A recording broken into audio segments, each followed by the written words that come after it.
can cause dizziness. So some people have that combo where it's a little bit of nausea, vertigo, dizziness combo. It could be related to that. And then I would say stress and trauma too. I mean, I had a woman who had a really, really bad interaction with her boss.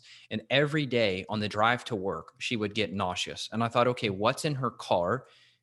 She had a Mercedes. Mercedes Benz did a recall on 2.5 million cars for mold growing in the HVAC system. So I thought, is this lady getting exposed to mold? Nope. We did Petri dishes on her car. It wasn't moldy. She was fine. But why was she nauseous every day on the way to work? And I thought, well, I don't know. She thought she was EMF sensitive. So we had her disable all the Bluetooth functions and all that on the car. Nope, that didn't help. And then we talk about this boss, how she had this really, really bad interaction with the boss. And I'm like, okay, well, does the boss still work in that same office? Yes. And then the boss goes on vacation. Guess what? Her nausea magically goes away. The week that she's driving to work where she knows the boss isn't there, she has no nausea. I go, oh my God. So there it is. It's some type of emotional trauma. And you have this like cortisol response, which cortisol could cause nausea from the stress.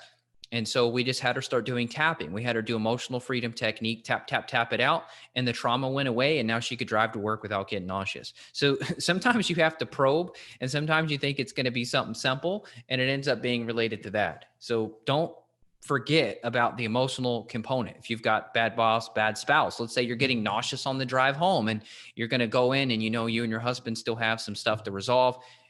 It could be a normal reaction to be nauseous about that. So please don't forget about the emotional work. And emotional freedom technique is free. It's effective. Justin and I love it. We personally use it. We clinically use it. Tapping could be another strategy and sort of a Band-Aid that could be palliative and root cause in with nausea. So I think it's a great, great tool. Yeah. Also, if you look at this acupressure points too. So if here's your hand, it's called P6. So it's right about here. So it's about an inch or two down from the wrist. And if you massage this, P6 can also be helpful. Yeah, they have bands. Massaging that. Have you seen those? I tried them. I bought those nausea bands to try to go out on the boat. I mean, it was kind of limited success for me, but some people it works. And again, this is kind of more palliative, but nice thing is, I mean, what kind of side effects do you have with this? And it's free, right? So you can rub here, this area.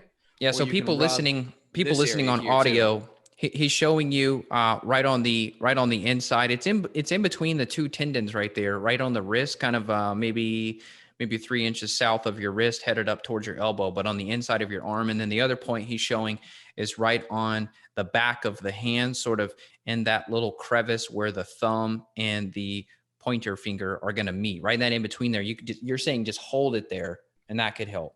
Yeah, you can just massage this area right here in the web between your thumb and your index finger, that little web, that little fleshy area. And again, this is on video here for y'all. So if you guys can see, you can rub this area here. This is a great area. Like my wife was in labor, giving birth. Oh, and it does help. I massage this area here. This is not like some placebo stuff. This really does help. This helps. And then right about 2 inches. So you feel like the aponeurosis here, this kind of connective tissue right below it, right in that area, right in the middle, below the middle finger, all the way down, just below where the tibia and the ulna, the radius and the ulna are connected, that little gap there. Yeah. And if you guys are listening, watch the YouTube video we'll put down below. I know it's hard to describe this stuff here, but we'll try to put in the notes maybe an image of that so you guys can see it. But that's very helpful. So if you're feeling nauseous, give that a rub. This is P6. This is another point right here. You can do that one. And then if there's a certain stressful event that's causing a problem, right? The boss or a stressful situation with a friend or family member, you can do all your EFT tapping points. I like the double tap. Yeah. So like collarbone, chin, you only got one chin, only one tap there, under the nose, under the eyes, tip of the eyebrows, medial eyebrows. And you always talk about how you're thinking about it too. Like you would be thinking, I'm stressed about this person, or are you doing the remedy? You're thinking I'm calm. Which are you mainly doing? I always start with the problem, because it's really hard if you're thinking about a problem to be like, stop thinking about the problem.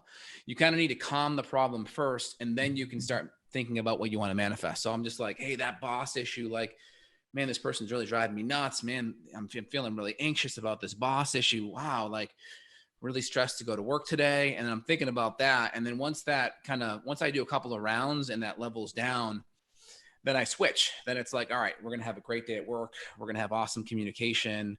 We're all going to be on the same page. We're going to have a really great meeting today. I'm going to communicate my needs clearly. I'm going to set my boundaries clearly.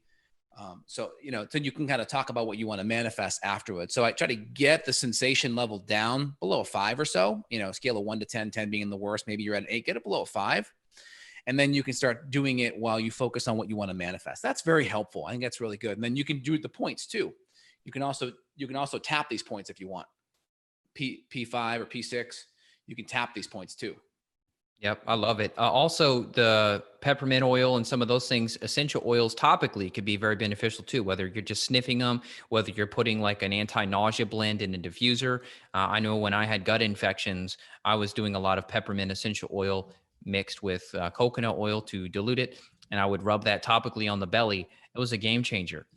Game changer. There's been studies on that with IBS, and it's awesome. So orally, taking things in capsules, doing peppermint teas, also topical oils, the EFT, addressing the emotional stress, getting tested for the infections, clearing those out.